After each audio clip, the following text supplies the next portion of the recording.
아이를 재촉하지 말아야 된다는 점입니다. 3세 아이가 8세 수준을 할 필요는 없습니다. 아이가 현재 즐거워하는 수준에서 충분히 놀게 해주시고 자연스럽게 다음 단계로 넘어갈 때까지 기다려주세요. 아이들은 연령에 따라 신체, 인지, 언어 능력이 다르게 발달합니다. 똑같은 교구라도 나이에 따라 놀이의 목표가 달라져야 됩니다. 안녕하세요. 원민우 교수입니다. 아빠의 시선으로 아이들의 발달에 도움을 주는 교구를 소개하는 아빠의 놀이 시간입니다. 지난 영상 교구를 소개해드리고 가장 많은 질문이 바로 우리 아이는 몇 살인데 어떤 교구가 좋을까요? 라는 거였어요. 결론적으로 말씀드리면 제가 소개하는 교구는 어린 친구들 3살부터 해가지고 8세까지 폭넓게 활용할 수 있는 교구들만 준비했습니다. 그런데 꼭 그 나이 때만 사용하는 게 아니라 부모가 어떻게 도와주냐에 따라서 더 어린 친구들부터 해가지고 더 많은 친구들도 충분히 가능하다는 거 말씀드릴게요. 지난 영상이 궁금하신 분들은 여기를 참고해주세요. 아이들은 연령에 따라 신체, 인지, 언어 능력이 다르게 발달합니다. 따라서 아이의 발달 단계에 맞는 교구를 선택하는 것이 매우 중요한데요.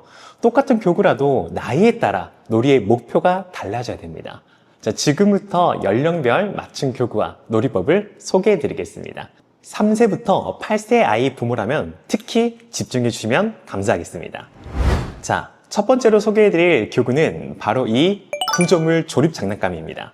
자, 알록달록한 어떤 막대와 별 모양의 연결 부품으로 이루어져 있습니다. 이 교구는 아이들의 공간 지각 능력과 소근육 발달에 특히 효과적입니다.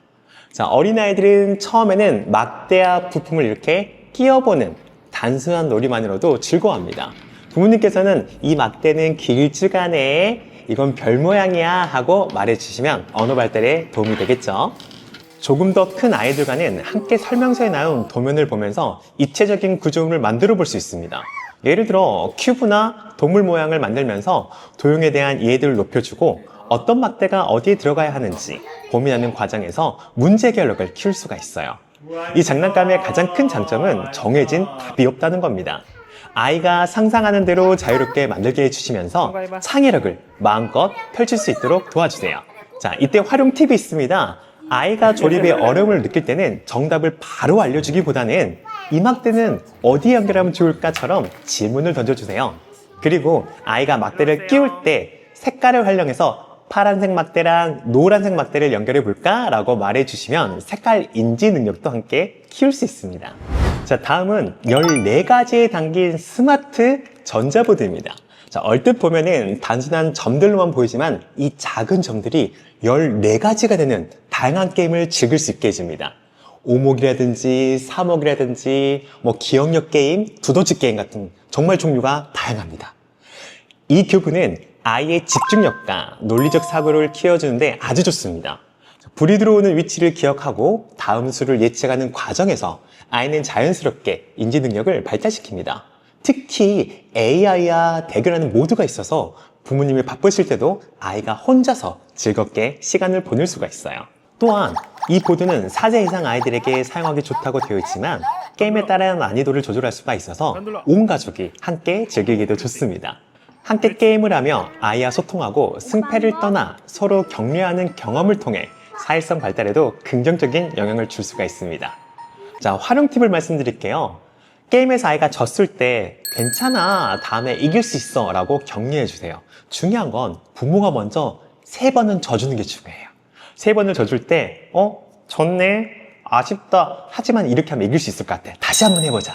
즉 이렇게 내가 졌을 때 이렇게 긍정적으로 해소할 수 있는 모습을 부모가 먼저 모델링을 보여준다고 하면은 아이는 저도 괜찮구나 라고 느낄 수 있다는 것이죠. 그리고 아이가 이겼을 때는 우와, 어떻게 이길 수 있었어? 라고 전략을 물어보는 대화를 나눠보세요.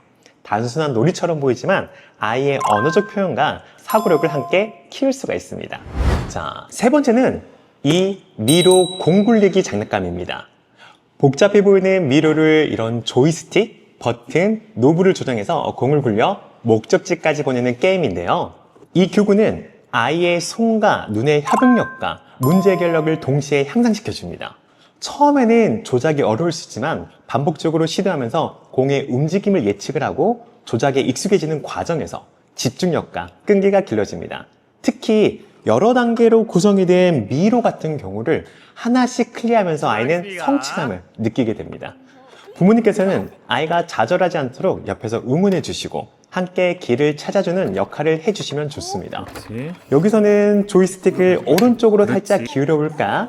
이 버튼을 누르면 어떻게 될까? 하고 질문하면서 아이의 사고력을 자극해 주세요. 정교한 조작을 요구하기 때문에 아이의 소근육 발달에도 큰 도움이 됩니다. 처음에는 복잡한 단계를 건너뛰고 쉬운 단계부터 시작해 주세요. 아이가 어려우면 우리 같이 한번 해볼까 하고 아이 손을 함께 잡고 조작해 보시면 됩니다. 또한 공이 목표에 도달했을 때 우와 해냈네 처럼 큰 소리로 칭찬해 주시면 아이의 자신감을 높여줄 수 있습니다. 마지막으로 소개해 드릴 교구는 바로 이 DIY 조립 파이프 장난감입니다. 이 장난감의 가장 큰 특징은 물을 활용한다는 점입니다. 목욕 시간에 아이의 호기심을 자극하기에 아주 좋은 교구죠. 다양한 모양의 파이프와 부품들을 조합해서 물이 흐르는 길을 직접 만들어 볼 수가 있어요. 물레방아가 돌아가고 물줄기가 쏟아지는 것을 보며 아이는 자연스럽게 물의 흐름과 과학 원리를 경험하게 됩니다. 이 장난감은 아이 스스로 원하는 대로 파이프를 연결하고 물을 부어보는 자율적인 탐색놀이를 통해 창의력과 탐구심을 키울 수 있습니다. 또한 물놀이를 싫어하는 아이들도 이 교구를 통해 목욕 시간에 대한 긍정적인 경험을 쌓을 수 있습니다. 아이가 만든 파이프 구조에 따라 물이 다르게 흐르는 모습을 보며 원인과 결과에 대해 이해하는 중요한 학습의 기회가 될 것입니다. 전 참고로 처음에는 이거 하나만 샀다가 하나를 더 샀어요. 왜냐면은 이 구조와 이 구조를 결합하면은 아이가 창의력 있게 더 많은 흐름을 만들 수가 있더라고요. 자, 활용 팁을 설명드리겠습니다. 아이가 만든 파이프 구조에 물을 흘려보내기 전에 물이 어디로 흐를 것 같아? 하고 예측하는 질문을 던져주세요. 그리고 실제 물이 흐르는 것을 본 다음에 너 생각대로 됐구나. 생각과 조금 다르네. 그럼 어떻게 바꿔볼까? 하고 말해주시면 사고력을 기르는데 도움이 됩니다. 자, 오늘 소개해드린 4가지 교구 어떠셨나요? 자, 오늘 소개해드린 4가지 교구의 공통점이 무엇인지 아시겠나요? 바로 단계별 성장이 가능하다는 점입니다. 자, 스트로블록 같은 경우에는 평면에서 입체로 만들 수 있겠고요. 체스보드는 단순 게임에서 전략 게임으로, 플랫폼 어드벤처는 부모 도움에서 혼자 할 수 있는 독립적인 해결로, 그리고 목욕 파이프는 단순 조립에서 복잡한 설계로 발전해 나갈 수가 있어요. 여기서 중요한 건 아이를 재촉하지 말아야 된다는 점입니다. 3세 아이가 8세 수준을 할 필요는 없습니다. 아이가 현재 즐거워하는 수준에서 충분히 놀게 해주시고 자연스럽게 다음 단계로 넘어갈 때까지 기다려주세요. 교구는 도구일 뿐입니다. 진짜 중요한 건 아이와 함께하는 시간과 격려입니다.